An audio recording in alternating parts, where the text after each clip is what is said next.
Magandang araw po. Narito na po magiging lagay ng panahon ngayong hapon ng linggo, March 9, 2025.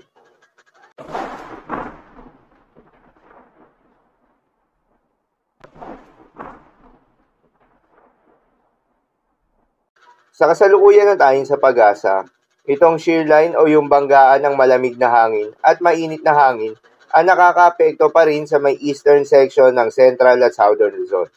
Dahil dito ay asahan yung bahagya hanggang sa maulap na kalangitan na may kalat-kalat na mga pagulan at isolated thunderstorms. Northeast monsoon naman o hanging amihan ang nakakaapekto sa may Northern Luzon. Dahil dito ay asahan yung bahagya hanggang sa maulap na kalangitan na may kasamang mahihinang mga pagulan. Habang yung easterlies o yung mainit na hangin galing sa may silangan ang patuloy namang nakakaapekto sa nalalabing bahagi pa ng ating bansa. Dahil dito ay asahan naman yung bahagya hanggang sa maulap na kalangitan na may kalat-kalat na mga pagulan at thunderstorms. Magandang balita naman dahil ayon sa pag-asa ay wala pa rin tayong binabantayan na low pressure area o bagyo sa loob o malapit sa Philippine Area of Responsibility na maaaring makaapekto sa ating bansa hanggang sa susunod na 5 araw. Ngunit maging handa pa rin tayo dahil maaaring wala o merong isang bagyo ang posibleng mabuo o pumasok ng Philippine Area of Responsibility ngayong buwan ng Marso. At dahil nga sa epekto nitong shear line, asahan ngayong araw sa Bicol Region, Cordillera Administrative Region, Mainland Cagayan, Isabela, Aurora, Rizal, Laguna at Quezon ang maulap na kalangitan, may kalat-kalat na mga pagulan at isolated thunderstorms. Posible ang mga pagbaha o pagguho ng lupa dahil sa katamtaman hanggang sa kung minsan ay malakas na pagulan.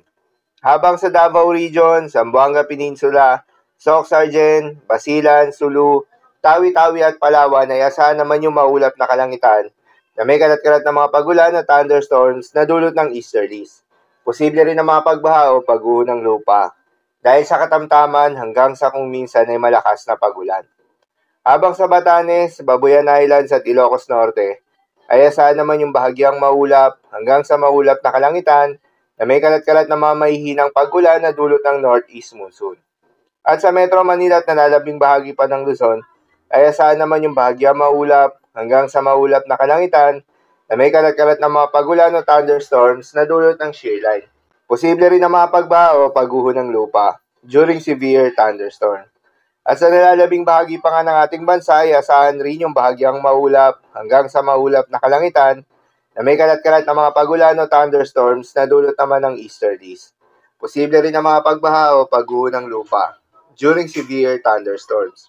Madalas, nabobo ang mga thunderstorms na ito tuwing hapon o gabi na nagtatagal ng 1 hanggang 2 oras. Kaya naman ingat sa mga posibleng banta ng pagbaha at pagguho ng lupa, lalong-lalo na sa mga lugar na inuulan na noong mga nakaraang araw pa. Para naman sa magiging lagay ng mga dagat baybayin, ayon sa pag-asa ay wala pa rin tayong nakataas na gale warning sa anumang seaboards ng ating bansa. Ngunit iba yung pag-iingat pa rin sa mga papalaot na mga kababayan nating mangingisda at yung may mga maliliit na sasakyang pandagat sa may seaboards ng Northern at Central Luzon. Dahil inaasahan pa rin yung katamtaman hanggang sa maalo na karagatan. At sa nalalabing seaboards naman ng ating bansa ay asahan yung banayad hanggang sa katamtaman ng mga pag-alon. Ngunit iba yung pag-iingat pa rin, lalo na kung meron tayong offshore thunderstorms activity. Asahan yung paglakas ng hangin at kakibat nito ay pagtaas rin ng mga pag-alon. So yun lamang po para sa lagay ng panahon ngayong araw ng linggo. Keep safe everyone.